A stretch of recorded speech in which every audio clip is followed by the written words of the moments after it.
Welcome to Inside Your Head. This is Nasty Neil, and I'm joined by Christopher Serrone of the classic Goodfellas. It's really cool to have you on. Thank you for having me, Neil. It's a pleasure. Yeah, I met you probably longer than I think a few years ago, but it's probably more like 5 years ago at a Days of the Dead convention in Los Angeles. And yes, what was that? L.A. Coliseum, right? Yeah. Or was that the L.A. Convention Center? I think it was a convention center because it was next to where the Lakers play. Right. Yeah. Yep, Staples Center. Yep. Mm-hmm. First of all, I guess you've probably been over this, but how did you get involved in Goodfellas? Man, it's a long story. So, to be honest, I was one of 4 cousins that were in the industry. I had 4 other cousins that were younger than me that were models / actors and actresses. And I watched them do it for a few years, and then one day decided, hey, I'd like to try my hands. So I did. I started modeling about 8 or 9 years old, and then did that for a few years, and made the natural progression, I guess you could say, from acting or from modeling to acting. So you're a young actor, and yes. Do you hear like an audition for Goodfellas, or do they pick you out? Like how do you get up for the role? Mm-hmm. So I'm in New York City, Manhattan, and I just finished a go-see, which is a modeling audition, if you will, and which was customary after any go-see or booking or job. I would always stop in to see my agent. Mm-hmm. So long story short, I go to see Tom. Tom Winslow was his name. I go to see Tom, and we kind of recap the day or the day's events, we'll say. And he gets a phone call. He says, yeah, Chris, hold on one second. Let me take this. It's Ellen Lewis, who's the casting director, who was at the time working for Juliet Taylor Casting. Juliet Taylor Casting is a very big casting agency in New York, did a lot of films, and they were at the time casting for Goodfellas. Ellen and Tom just happened to be friends, and it was more of a friendly call, more than business. And she's explaining to him her difficulties in finding the role of young Henry Hill. So Tom's like, oh, wow, that's too bad. Well, what are you looking for? What's so difficult to find, So she starts to describe the character, young Henry, physical and such, physical characteristics. And as she's explaining to Tom, Tom's eyes just keep getting larger and larger. Mind you, I'm sitting across the desk from him at the moment. Mm-hmm. So the conversation continues on for a few more minutes, and then he's like, you know what? I think I'm looking at him. Meaning looking at me, thinking, mm-hmm. I think I'm looking at your young Henry Hill here. So he tells me that I need to, as quickly as possible, get over to this address and meet with Ellen and such and such. All he tells me is it's a my part would be like in the 50s gangster movie, Martin Scorsese, Robert DeNiro, da-da-da-da-da. Mm-hmm. I don't really have, mind you, I'm 11 at this time, almost 12. I don't really have much of a knowledge of the mafia or the mob or anything of that sort. And the only thing I can think of that comes to mind for like 50s tough guy is The Outsiders. Right. Pony Boy and Dallas, that's, mind you have to take into consideration my age. What movies have I seen to sure. States? So I'm in my modeling attire, which is even more sacred than your Sunday best. It's a very specific outfit, always brand new, no rips, no tears, no stains, nothing. But I'm wearing jeans and like a red flannel, which was in style back then. Mm-hmm. So the only thing I can think of is to cut holes in my jeans, rip the sleeves off my flannel, and I kind of have the flannel T-shirt look with ripped jeans. I go to the local Dwayne Reed and buy some hair gel and slick my hair back. And I remember saying to myself, "Oh man, I'm in trouble for ruining my outfit." But if I get the part, it may save my butt. Mm-hmm. So I go down and mind you, this is my first audition ever. Mm-hmm. I've only done modeling to date. I've never even gone on an audition for anything for TV, film, or theater for that matter. So I go down and they hand me the script. I still have those 2 pages they gave me back then. Oh, wow. Yeah, my original sides, as they're called. Mm-hmm. I still have them. They're framed on a wall here. Mm-hmm. And anyway, I get the material, read it a few times, and they call me into the office. And excuse me, I go into the office there, do my little thing, and Ellen Lewis, who was, like I said, the casting director, says, "Okay, well, thank you very much. We'll be in touch." So, long story short, I think I bombed. Mm-hmm. It didn't sound like, "Oh, that was wonderful," I didn't get that reaction. Mind you, I don't know what to expect. This is my first audition. Mm-hmm. So at the time, I had a pager. Pagers were the means of communication back then. Yeah. So my beeper is going off. I mean, every 10 seconds, it's Tom Winslow, my agent, and it's just going off, and I'm like, "Oh, I'm in trouble." That's what I'm thinking. I'm in trouble. So I finally find a payphone, and I call Tom, and Tom's like, "I kid you not." He's like, "You motherfucker." And I said, "Oh shit, I'm so sorry, Tom." He goes, "You got a call back. Whatever you did, she loved you." And I said, oh, okay. And then, to make a long story short, it was about 6 months to 7 months of the auditioning process, like callbacks, and each callback was a process of elimination. Mm-hmm. It took about 6-7 months, and then one day, me, my mom, and dad, we're living in Queens, New York. We get home. It's a Friday. We get home from church. It's Good Friday. Mm-hmm. And there's an answer. There's remember the old Cobra answering machines?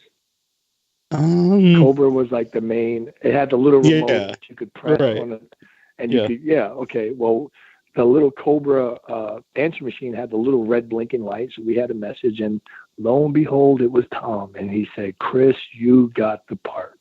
So we actually found out on Good Friday about the part, getting the part in Goodfellas. That's pretty wild. So, you said you didn't really know about the mafia at that age. Did you know what a big deal though, like Robert DeNiro and Martin Scorsese was at the time? I'd be honest, I had somewhat of an idea of Robert DeNiro because I had seen him in film, but the name Martin Scorsese, I honestly didn't know until my parents and other family members started telling me about this film and that film. And at that point, I started to realize it was probably to my benefit, though, that I didn't know, because, walking into an office with that type of man and having full knowledge of who he was might have. We got kids, in case you couldn't hear. Yeah, I understand. Long story short, it was probably to my benefit that I didn't know, the level of, I was already nervous as it was, so I didn't need any added bugs, so to speak. Right. So, with you and Ray Liotta, do you get together at all to to have similarities in your acting or anything? Well, I haven't spoken to Ray in years. It's been a while, I'll be honest. Ray's a busy man, and but when we were on set and after doing, whether it had been at the premiere or one of the rap parties or one of the reunions after the fact, he actually he called me Yearbook, because he says I look like how he did in his yearbook pictures. That's pretty cool. So he used to call me Yearbook, like his nickname for me was Yearbook.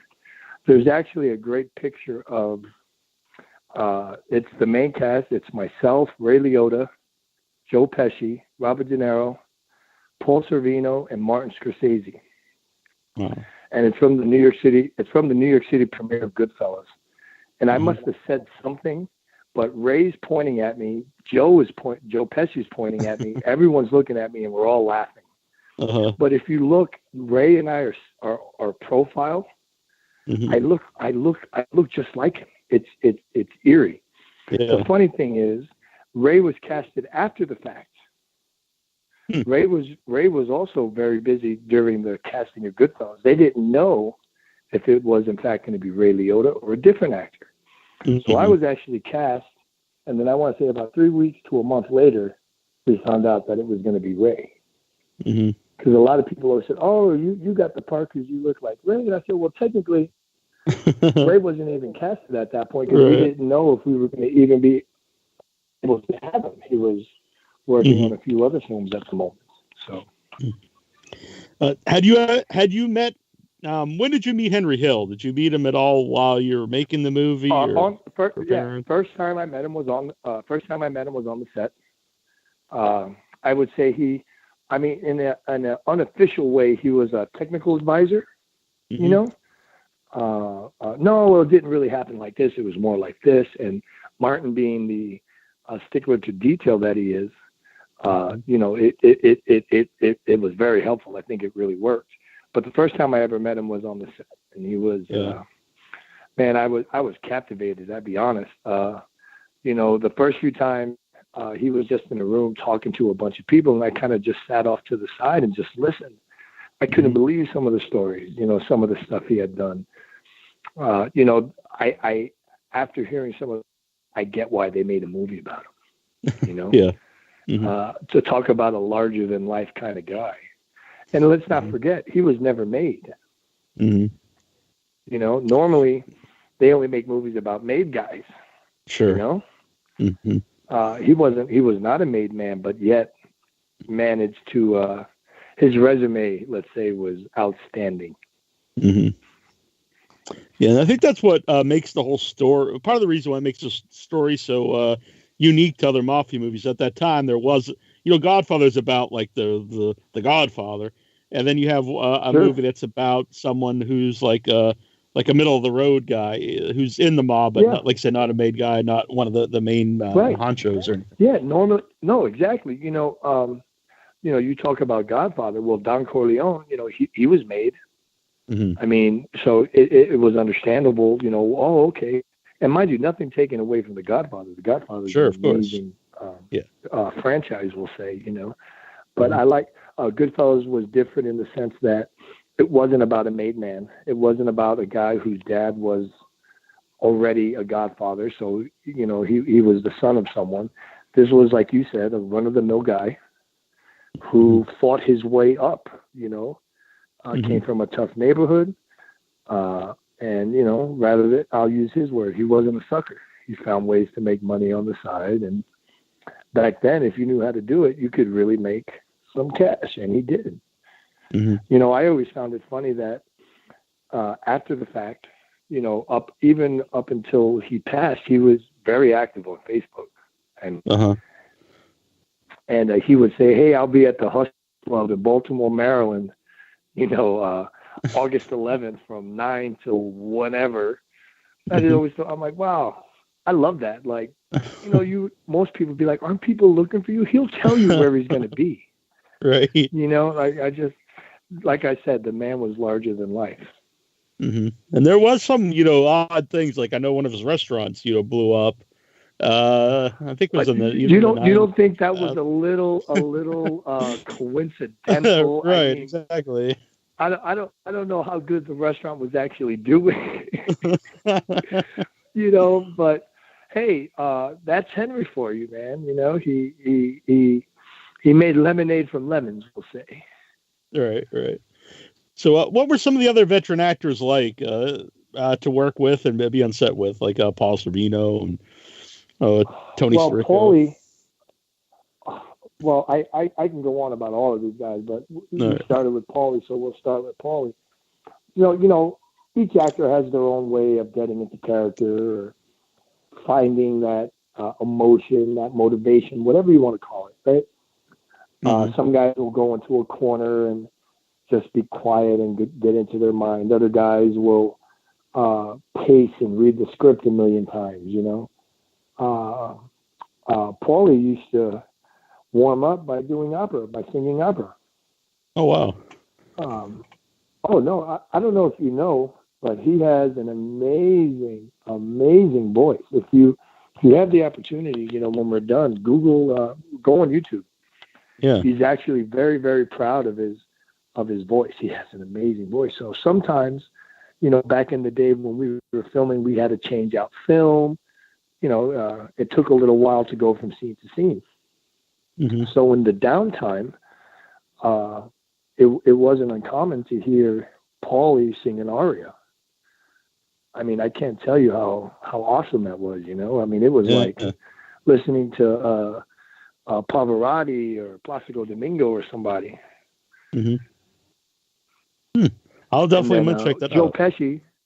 Yeah. No, you should. You know, I was very surprised to hear his voice. Like, I mean, the guy is a bona fide opera singer. Mm-hmm. And then Tony Sirico, Paulie Walnuts. Man, he was just funny. He was a goof. Just more energy. Loved every minute of filming, and you could tell, like, you know, Tony's been around in the business a while, you know. Yeah. And then I'm sure he probably was a little bit of we'll say art imitating life, right, in a way. Yeah. If you know what I kind of mean there, you know, without saying too much. But just a very natural, genuine, unassuming guy, you know, and he just loved his position, loved his place in life. Great guy. So I don't know if you ever heard the term the Kid Henry. No. Well, so on the set, I had a nickname. I was the Kid. You know, everybody around me was a grown man in their own right. I'm the only teeny bopper type around. So Joe Pesci used to refer to me as the Kid Henry.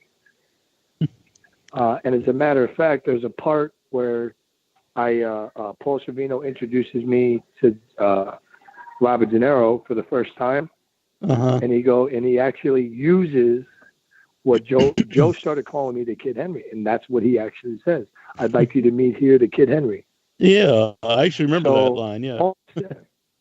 On set, I was known as the Kid. Where's the Kid? Go get the Kid. Here's the Kid now.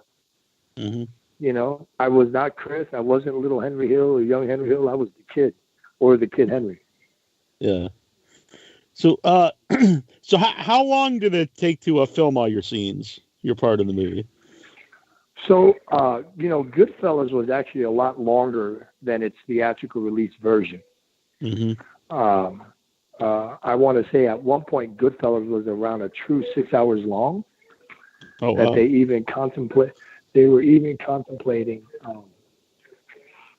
perhaps a part 1 and 2, or even doing like a feature with an intermission in it.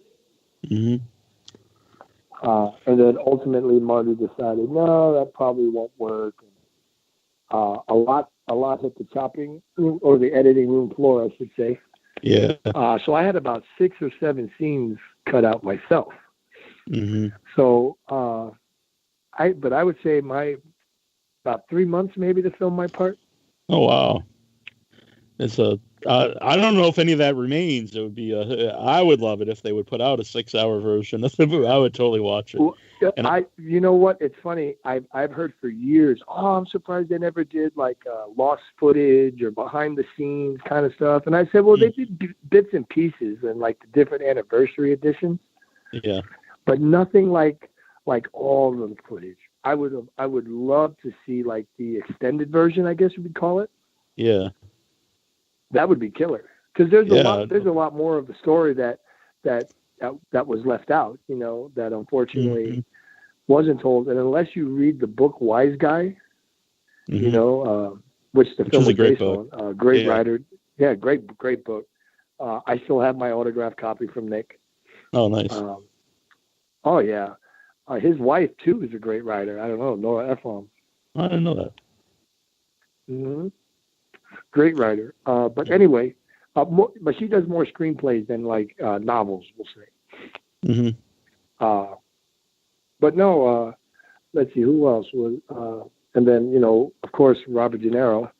I used to call him Mr. DeNiro just out of respect, and he used to tell me, "Oh no, Bobby, just call me Bobby."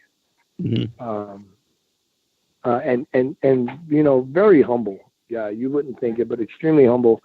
About 2 years after the filming of Goodfellas, he was walking down the street during the holiday season, somewhere in the city. I can't really recall where, but it was me and my mom in the car, or me, my mom, and my grandmother in the car. I'm sorry, and I can't help but notice Robert De Niro walking. So, long story short, I stopped the car, so I hop out. Hey, Bobby, how you doing? Of course, he remembered me. He remembered my mom, and he said, "Oh, well, what are you doing?" I said, "Oh, we're here with my grandma." And he goes, "Oh, grandma's here too."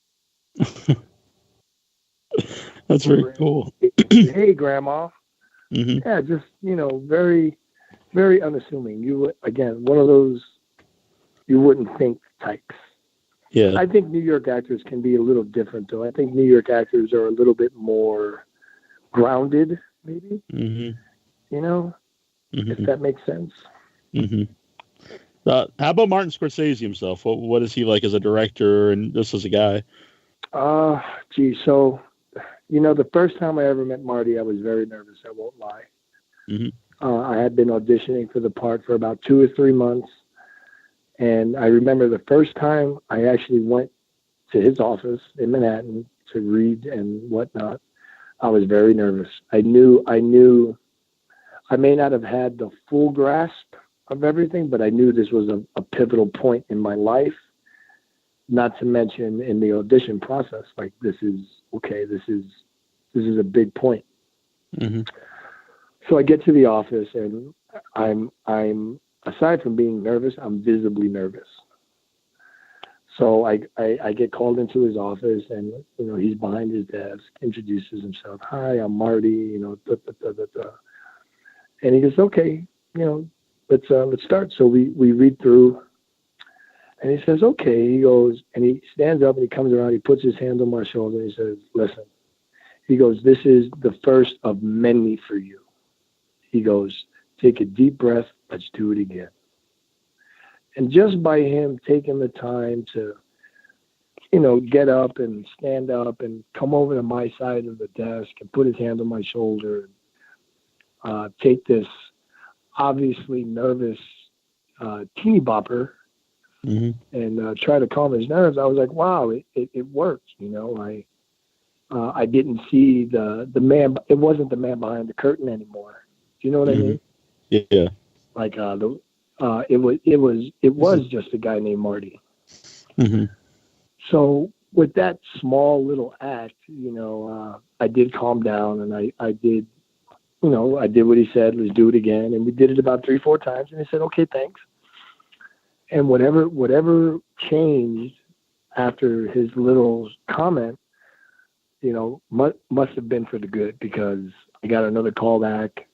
And then on my second callback is when I got to meet DeNiro for the first time, and so on. So, and then to bring up another point, during the filming, one night when I blew up the cars from the rival cab stand, right? That was a very late night. We went till about 4 a.m. that day. I want to say that was a good 17-hour day, maybe longer.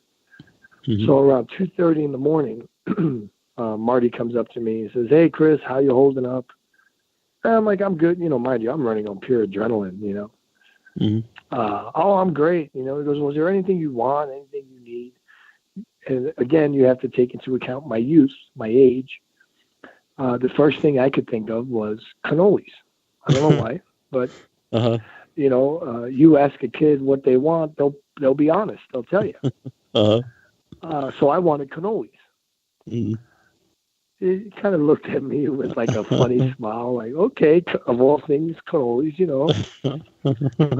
So we do the scene. It was great, wonderful, okay, moving on to the next.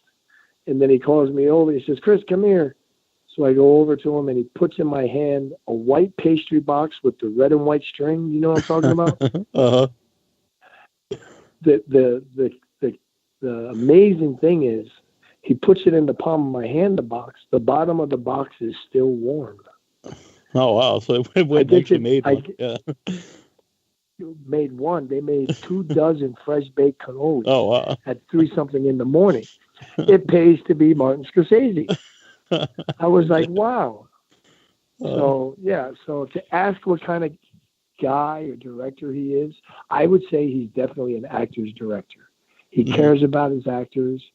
He looks out for them. He wants them happy. You know, he didn't really, and you know, when it came to the script, he wasn't strict with it. You know, he's the type of director that will tell you to make it your own. You know, and he did, and I think that's why there's a realness to his films from his actors too. You know, I don't think you'll watch any one of his movies and feel like the actor is reading a script. At that young age, yeah.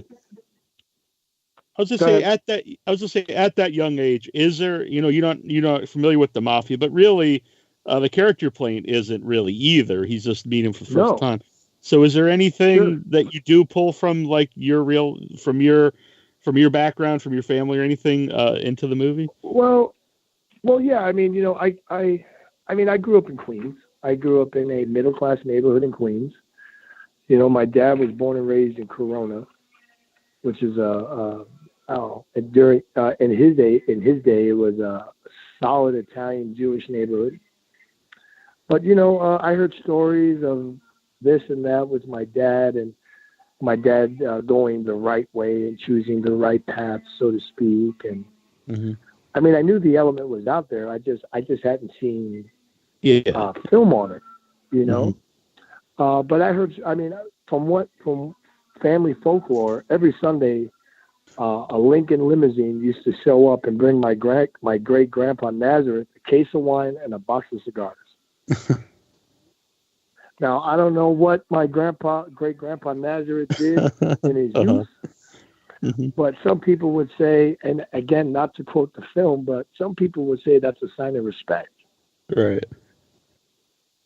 So, I mean, you know, I think there might have, my great grandma Terrassi grew up with Joe Velacci in Little Italy off of Mott.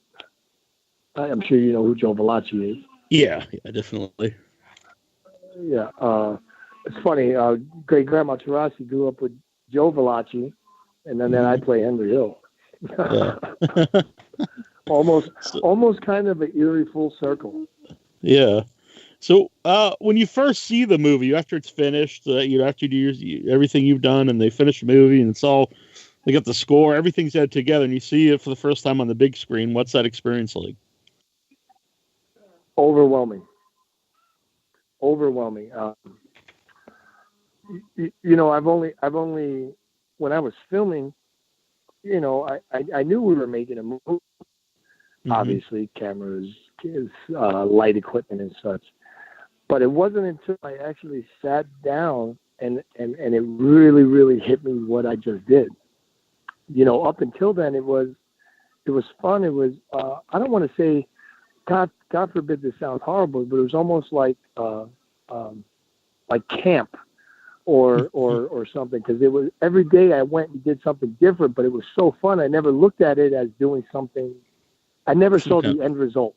You know, I was just kind of living in the moment. Once I actually saw it all put together, I was completely taken back, like overwhelmed. Then I think a little maturing process happened for me there too, as a young man and even as an actor, because I kind of went back to those filming moments and little things were starting to make more and more sense. Oh, I get it now. Do you know what I mean? Yeah. seeing the finished product. Oh, that's why we did this like that, or that's why Marty said, no, let's go like this. Mm-hmm. And like I said, every couple of minutes, it was like little epiphanies happening. Oh, wow.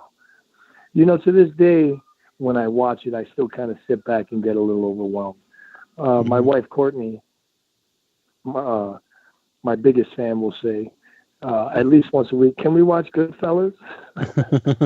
And I'm like, no, not again, no. But she loves it. But when we do, it's, you know, I still sit there and I'm like, wow, I can't believe I was a part of that. Like, yeah, you know. Mm-hmm. So, and then my second thought is, boy, we all got old since then. Actually, I checked. Actually, we were born the same year, you and I, 76, bicentennial babies. Oh, really? So, yeah, that's right, 1976, baby. So how does that change your life at the time? You're in this huge movie. It's up for Oscars. I can't. It was so. I filmed at 13 or at 12, a month before my 13th birthday. Goodfellas was released a year later, so right before my 14th birthday, and it was an amazing experience. You know, I went and mind you, to this day, I'm still just a kid from Queens. You know, that'll never change. But I went from being just this kid from Queens to being in this unreal, surreal environment. Like I would. Places I had been to 1,000,001 times in the past, all of a sudden I was royalty. Mm-hmm. You know, my neighborhood pizza parlor, Calabrese Pizza. I don't even know if it's still there, but I tell you, these guys made the most amazing pizza. Mm-hmm. I went in there and my picture was on the wall. You know, they wanted me to sign it. They all wanted pictures with me. All of a sudden, my money was no good here. You know what I mean? And it was like that everywhere I went. I kind of became a little folk hero or I don't know if you could call it folk hero, but maybe it's like local folk star. Yeah, local. In my local. Yeah, local kid did good. You know. No, exactly. But you know how it is in New York. New York's so huge. Local is Queens, Manhattan, Brooklyn, the Bronx, Staten Island. Yeah. People don't realize, for as big as New York is, it's still small townish like. It's odd. One of the things I love about New York, you know, I grew up in Queens, but some of my best friends were from Brooklyn, the Bronx, Staten Island, you know, the city itself. You know, people in most states, if you grow up in LA, you don't know anybody in Glendale. You don't know people in Burbank. You know, you may know people in LA, but you're not, no. You know what I mean? Whereas in New York, we're just a quick subway ride away. So, with that, so you know, you got all this recognition. Is there any negativity to that? Are kids your age jealous? There always is. There always is. You know, I did an interview for this rag publication called the Daily Mail, and totally misconstrued what I said. I don't even like giving them the name any recognition. And what I had said was, when I was so I grew up in Queens. Now Queens it's a great borough, but it's middle class, and you have a lot of different types. It's very diverse. But it's one of the great things about Queens, one of the great things about New York. But there's something called street cred. I'm sure you're familiar with that term. Right, yeah. Well, when Goodfellas came out, as I said, you know, it was a huge film when it hit in New York. And, you know, being a New York guy, I was kind of propelled somewhat into the limelight. Well, you know, there was always that guy that wanted the street cred of fighting the kid from Goodfellas. Right. And what I said was, I grew up taking some lumps, but giving some lumps back. And they put it as Goodfellas kid beat up for his role in Goodfellas. No, I was not beat up. I was looked to as a way to build someone else's street cred. And in my day, and in Queens, you know, the old-fashioned way of two guys battling it out is what? Mm-hmm. You know, it was like two male deers butting antlers, you know? Mm-hmm. But that's what it was. So there was a small side of negativity to it. But, you know, again, not to quote the film, but you know what? Everybody takes a beating sometime. Right. I wish I could say I won every battle. I didn't, but I didn't lose every battle either. Mm-hmm. You know, I know you happily married. And I'll tell you what. And I'll tell you one thing. Mm-hmm. The only street cred that really came from that was how the kid from Goodfellas fought his way out. Right. So if anything, I gained it. Mm-hmm. I'll say I know you're happily married now, but I assume at the time, especially at that age, it worked well with girls too. You know, being in a big movie. Oh yeah. Oh, of course. There was always that. You know, high school and college. Mm-hmm. No, I was very, very popular. And I mean, you know, I was social too, so I enjoyed going out. I kind of liked the limelight. But yeah, no, that was always there too. Yeah. I'm very lucky now. I joke around. I say I wish. Well, it's not really joking. There's a lot of truth in it, but I always say I wish I met my Courtney 20 years ago. But you know, I'm happy I have her now. I always joke around and say it took me this long to find you, babe. That's very nice. So she's awesome. She's and she's very supportive of this. I tell you, it's not easy. Like for example, tomorrow I have an appearance.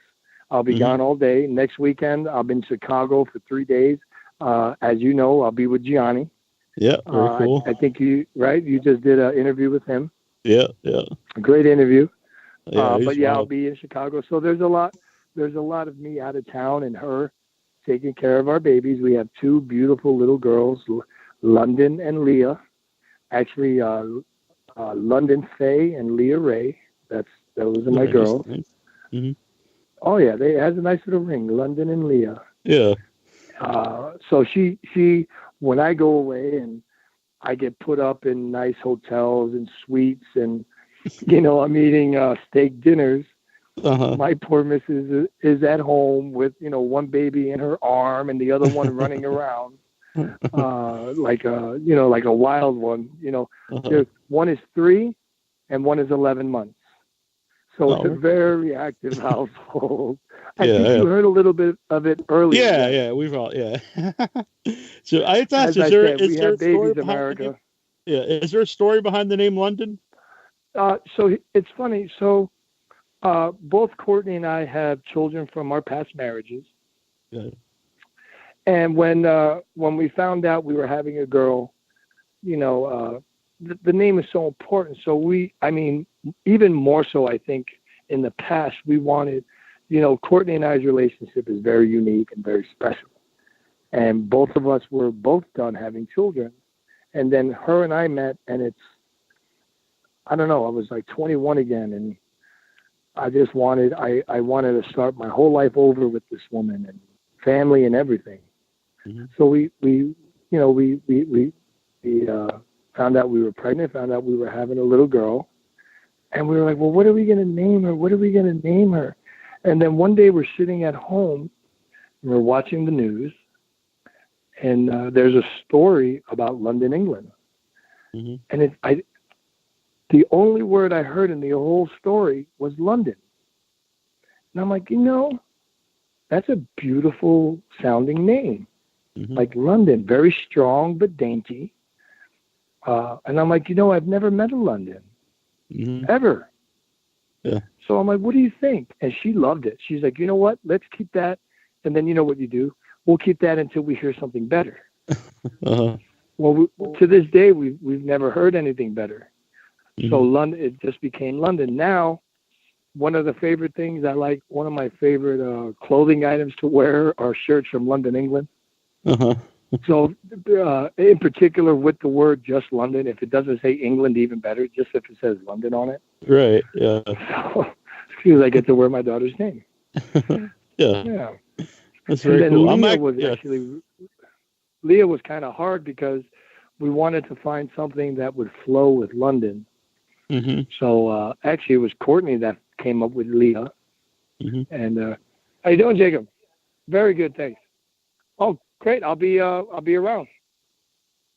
Sweet. One of my neighbors. We just bought a beautiful townhouse. Mm-hmm. We live in a place called Green Mountain, Colorado. So we are right in the Front Range. We're at the base of the foothills of the Rockies. Mm-hmm. Probably, Neil, I've never seen a more beautiful patch of land in my life. Oh, very nice. I've never been to Colorado. Neil, I highly recommend it. If you do you have a family? Yeah. No, I'm single, but yeah. Are you single? Yeah. Even better.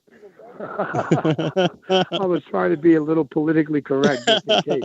Right. But even better, Colorado is an amazing state. Anything you from nightlife to isolated hike up a trail.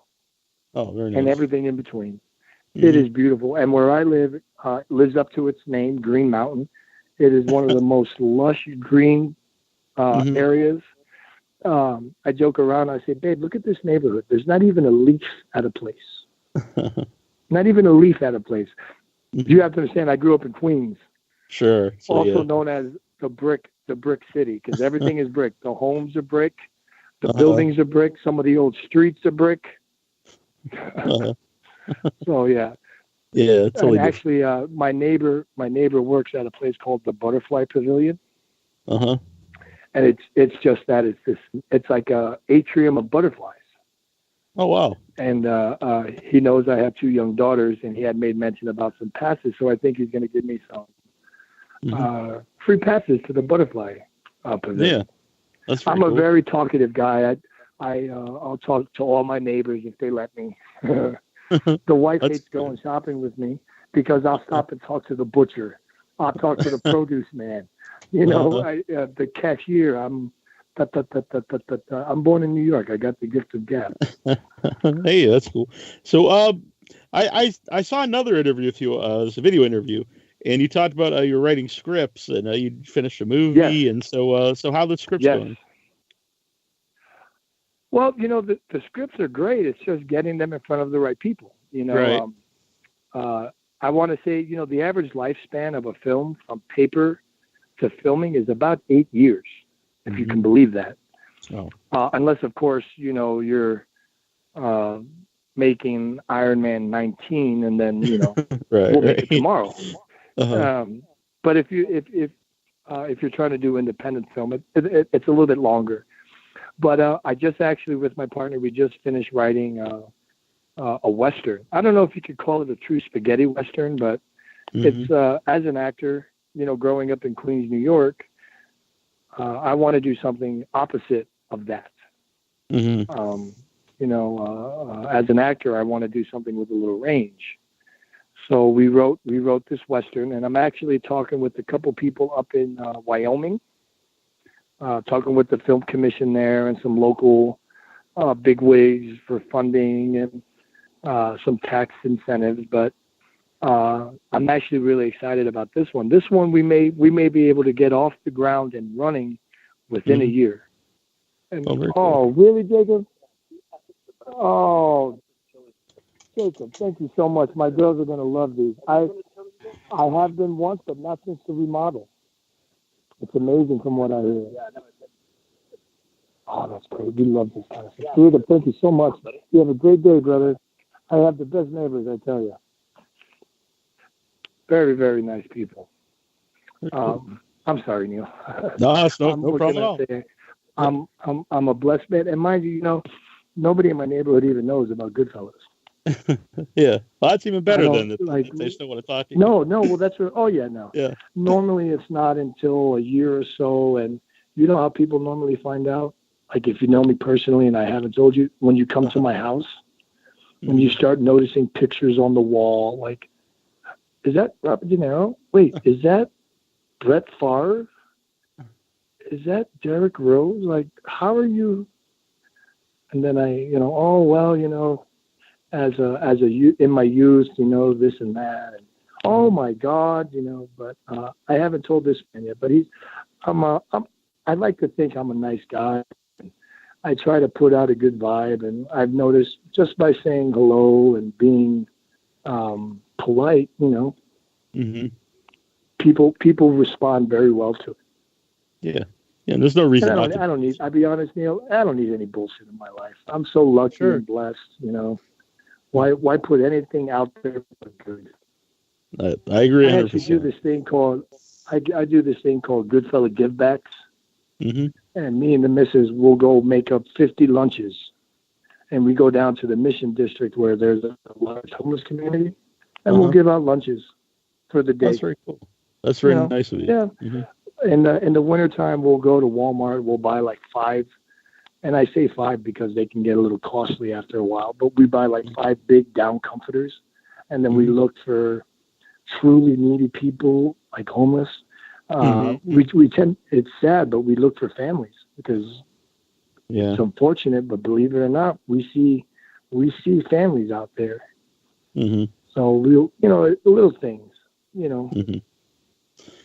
Yeah. And if people hear that and, wherever you live, you could, people out there could do that for their community.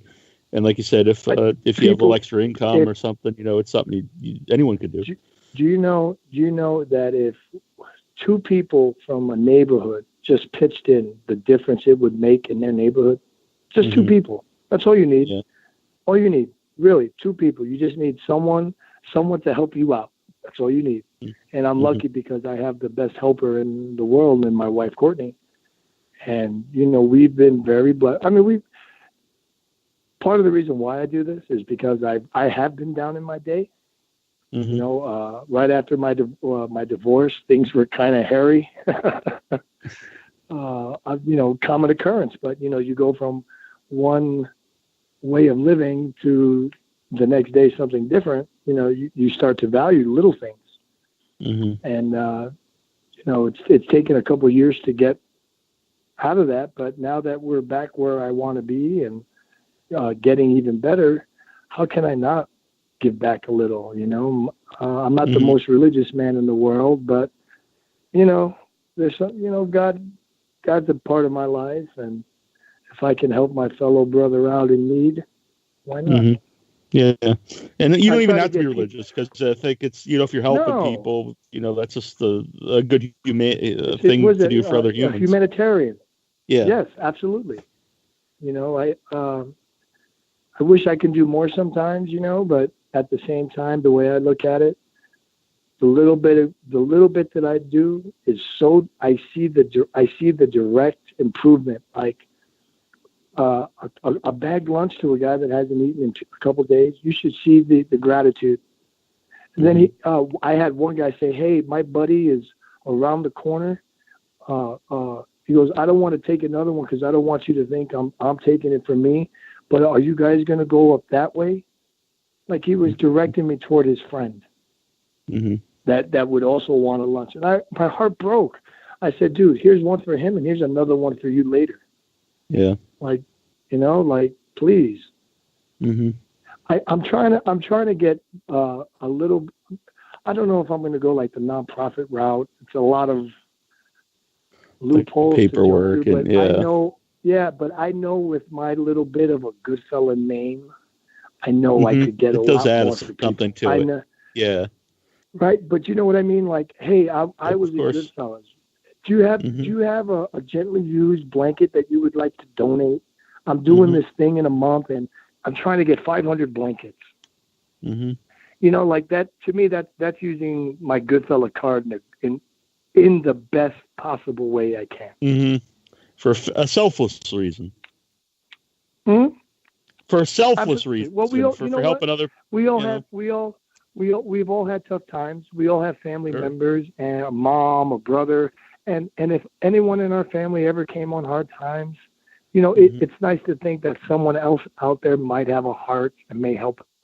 So I'm just trying to put my little good vibe out there. Mm-hmm. I think that's great. Very admirable. Admirable. At least I say it. Oh, I know what you meant. Yeah. So, how can people follow? Do you like people to follow you first? Not into your home or anything, but follow you like online? Yeah, no, yeah, yeah.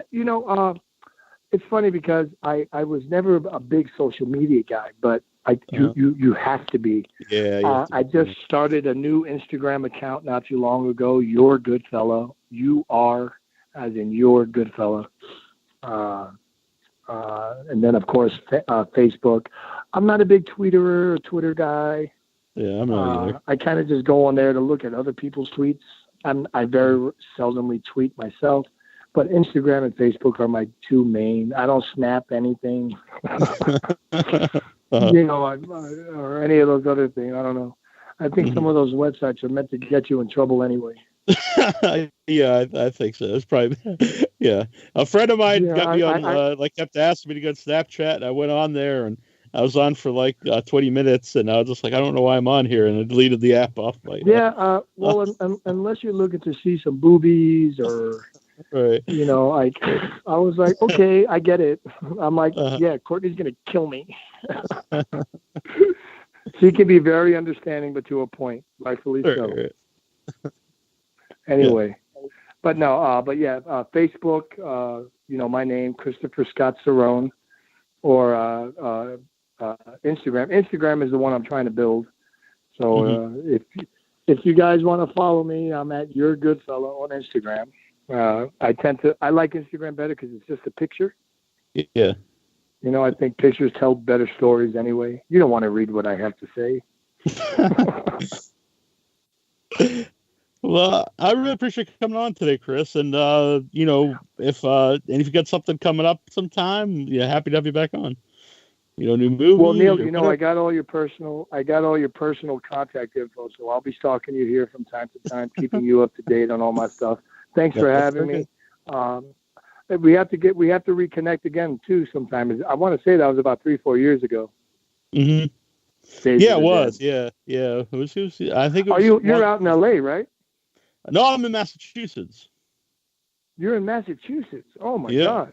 Yeah. Well, that's actually not too far away. I'm looking to do a couple shows this year in the Boston area. I'm not exactly sure where. We're still kind of figuring out details, but I tell you what, you're the first guy I call when I get into town, and we'll go have a beer and get some dinner or something. That sounds great. All right, Gianni on the other week, he wants to come down to the North End in Boston and do a reading when his book comes out. So it'll be we can all get together. Maybe. Yeah, that we should plan something. I look forward to meeting Gianni.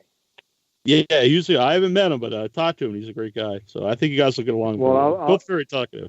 Yeah, I'll be with him. I'll be actually a week from today. We'll be in Chicago together. Oh, so I'll get to talk to him. Yeah. Mr. Neil, I can't thank you enough again for having me on your show. Thanks, guys, for listening. I hope I wasn't too boring for you. Oh, definitely not. I really appreciate it. It was good talking to you. Thank you, Neil. Yeah, same to you. God bless. Have a great day. Thanks. You too. Bye-bye. Bye.